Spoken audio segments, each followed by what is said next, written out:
Good morning, ladies and gentlemen, and welcome to the show. Glad to have you guys here on this Tuesday, October 10th, 2023.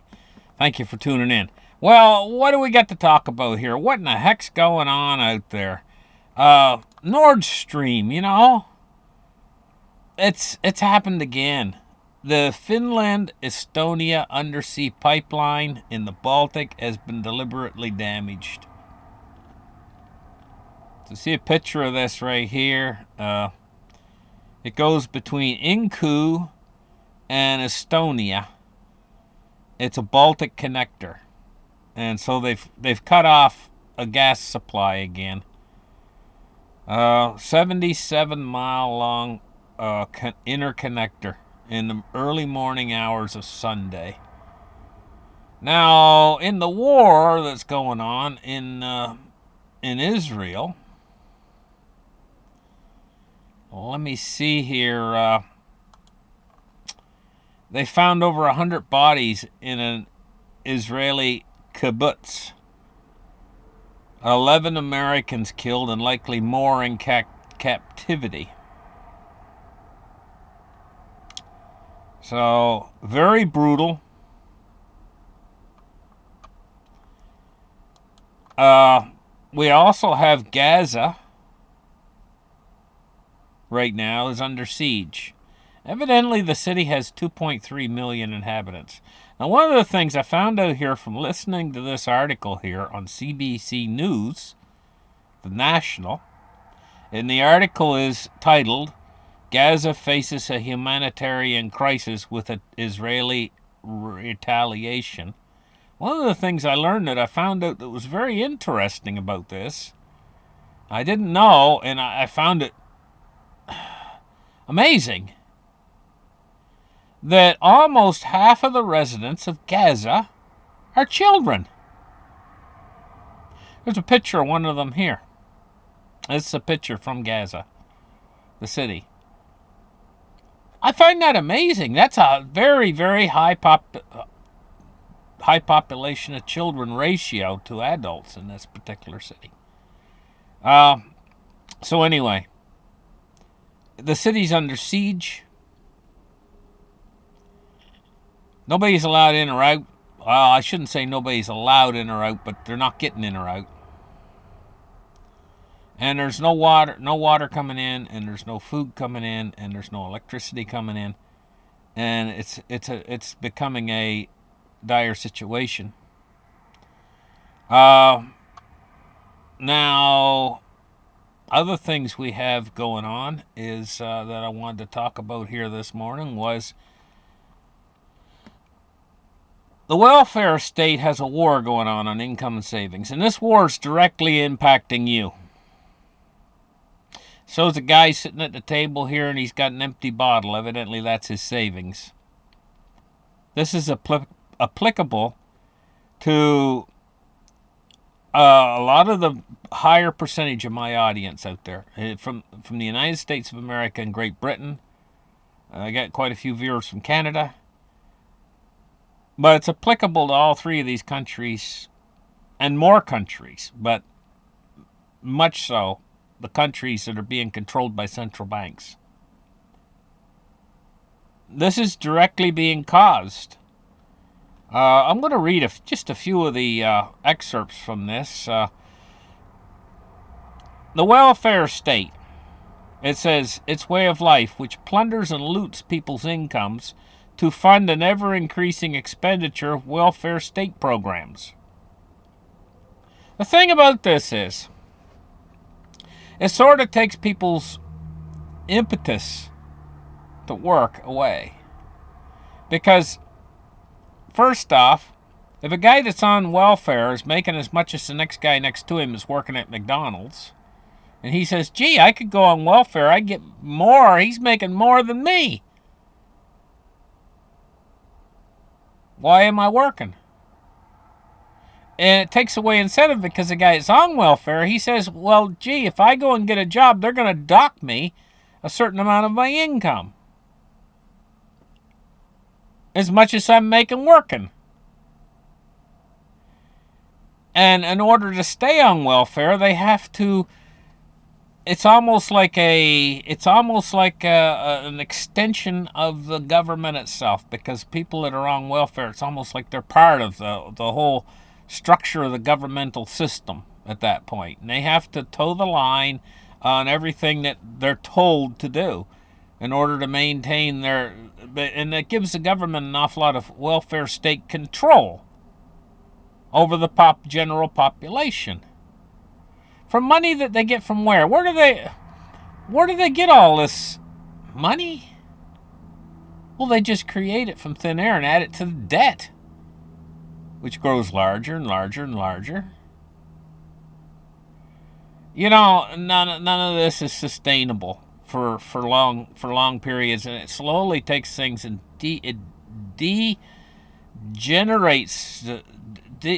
Well, what's the word you'd use? When something rots. If you laid a cucumber on your table for a week and it turned soft and rotted and started to smell, that's what this does.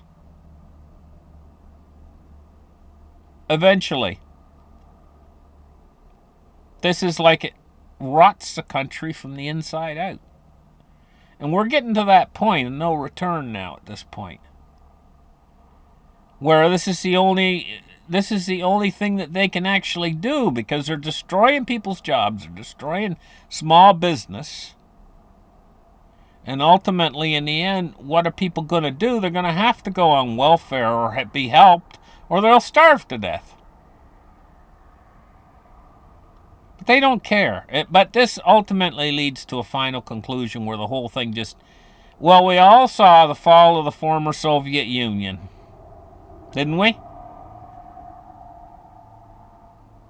Well, eventually that's what's going to happen. It's going to be a collapse.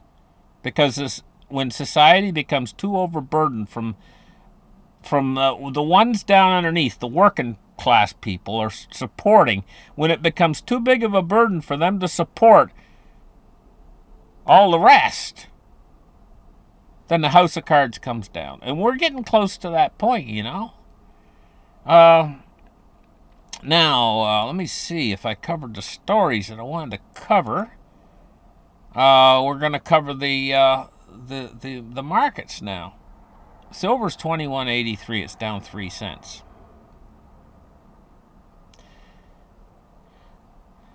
We embarked down some awful road, when we started back. It started back around 1914.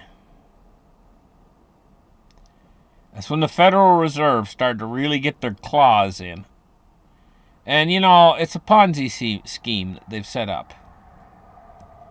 And maybe they didn't care, because maybe they knew it was going to take a little bit over 100 years or 120 years or something for the whole thing to completely collapse.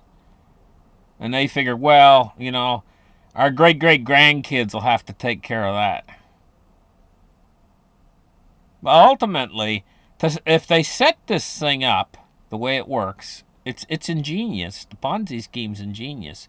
But the ones who set it up would know that it's math, that it has to hit a certain point where, in the end, the overburdened system, this whole thing of the welfare state becomes too big of a burden in the end. The debt becomes too big, and in the end, the whole thing falls to pieces, and it would result in a cost to human life and tragedy that is probably as bad as what World War III would be. But they didn't care. They embarked us on this, and once this thing is set, once you pull the pin on this thing, there's no going back.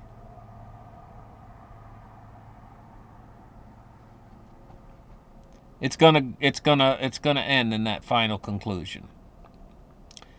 But here we go with silver at 21.81. Gold is at 18.58. It's down $2 on the day. And see, they have to manipulate the price of these metals to give any resemblance at all of the dollar having some net worth to it, because you can buy precious metals with it and at a cheap cost. If they let this go unhinged, gold and silver, and go up to the price where they should be, then it would reflect very devastatingly upon the dollar. Taking a look at cryptocurrencies today, we see Bitcoin is at 27,475.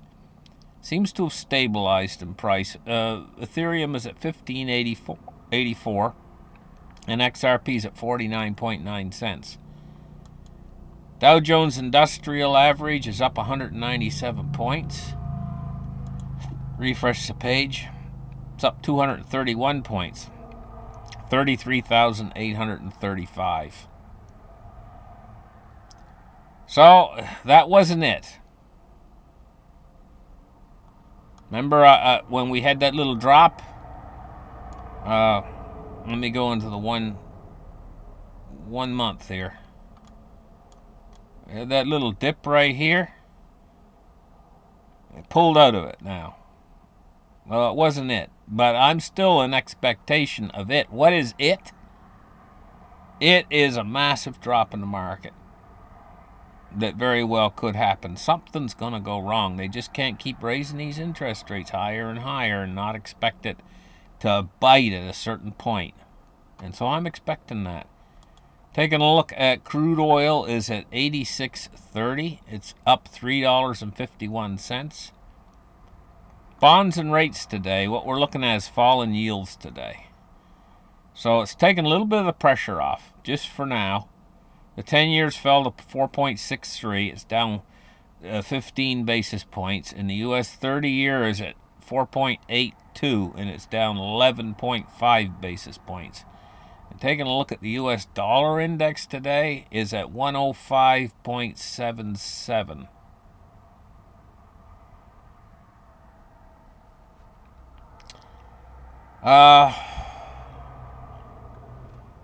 This is, I'm going to tell you guys, I also have expectations at this point that the Middle East could very well erupt into something. And I don't think we've seen the eruption yet. The whole thing, the whole Middle East could just, it's a powder keg right now, full of hatred and animosity. And the whole thing could just erupt. War's not going away. It's metastasizing like cancer, spreading everywhere, and the hatred that goes along with it. It's sad. Thank you guys for listening to my show. Like and subscribe, and we'll catch you guys in the next episode. And have a great afternoon. Bye-bye.